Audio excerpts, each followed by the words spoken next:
Salut Xavier. Salut Guilain. Alors j'ai reçu ma commande de graines Ouais, fais ça. de chez La Bonne Graine. Salut Stéphane. Et oui, on en profite parce qu'on a parlé la dernière fois des semenciers bio intégralement. Donc les gens qui produisent la graine pour l'essentiel d'entre eux est tout en bio. Mais il y a aussi d'autres grainiers comme La Bonne Graine, moi j'aime beaucoup. Tout n'est pas bio, tout n'est pas sans hybride F1, mais voilà, il y a plein de choses super intéressantes.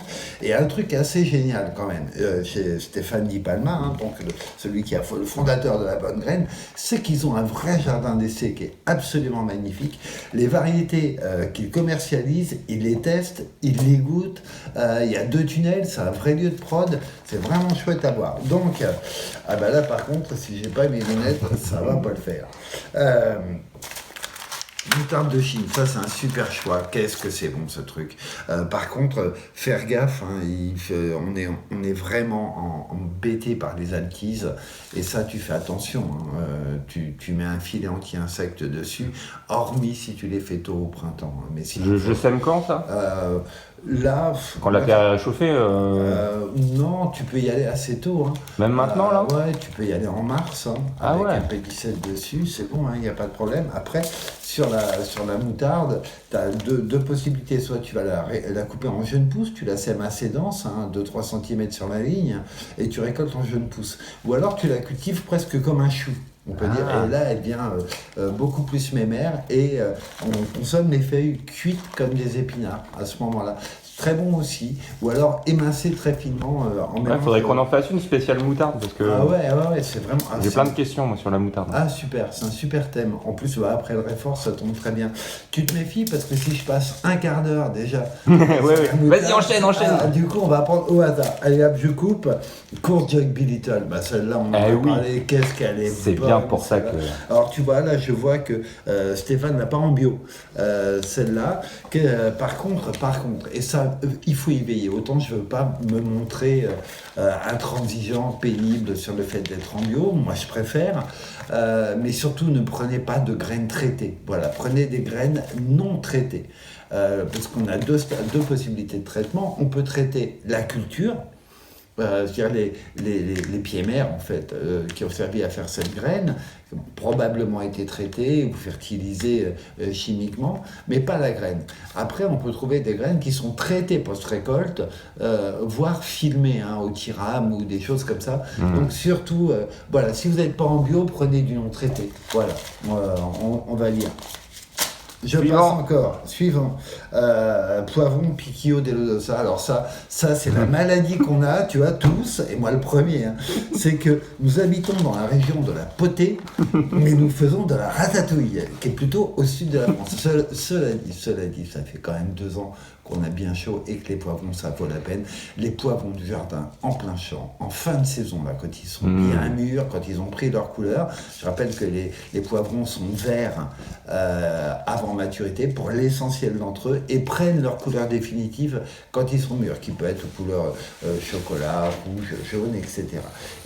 Et des poivrons qu'on mûrit dans le jardin, c'est vraiment très très bon, très très bon.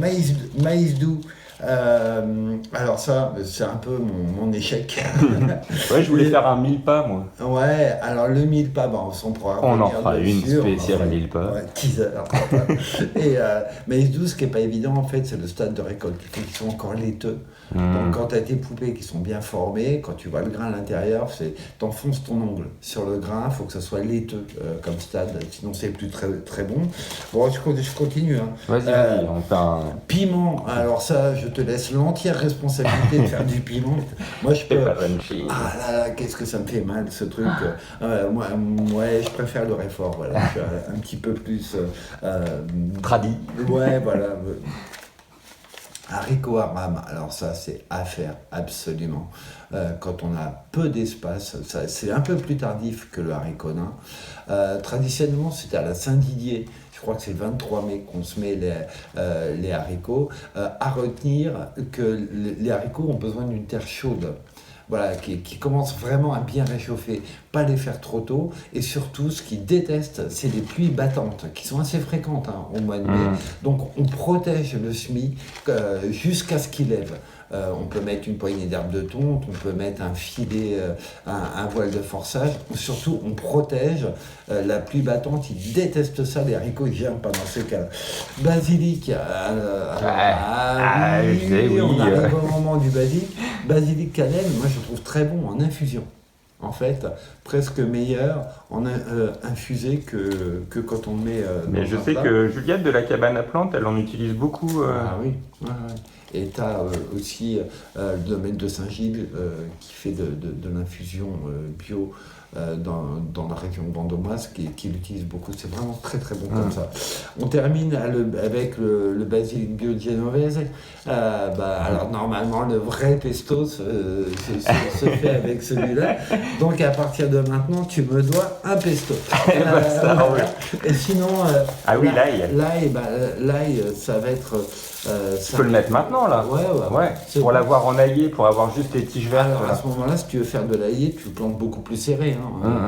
On se met pas. Moi, en général, ce que je préfère faire, c'est, on dit que les cailloux du centre sont moins productifs. Donc, cailloux du tour, on les écarte pour avoir des têtes. Cailloux du centre, on les plante en ligne serrée parce qu'on sait qu'on va les récolter enaillés. Tu m'as dit aussi que tu avais eu un bon réflexe, tu as reçu les pommes de terre. Oui, je les ai mises à germer. Voilà, et donc on les met à germer à la lumière pour pas que ça fasse ces grands germes tout étiolés et hors gel. Et puis voilà, quoi, là c'est parti. Attendre que la terre réchauffe un peu, surtout qu'elle soit plus facile à travailler. Donc c'est super, voilà, tu as bien anticipé. Je te fais plein de visites. Eh ben super. Eh bien, merci beaucoup pour ce unboxing au débeauté. Et puis on se retrouve bientôt pour les patates douces alors. À très vite du coup. Ciao.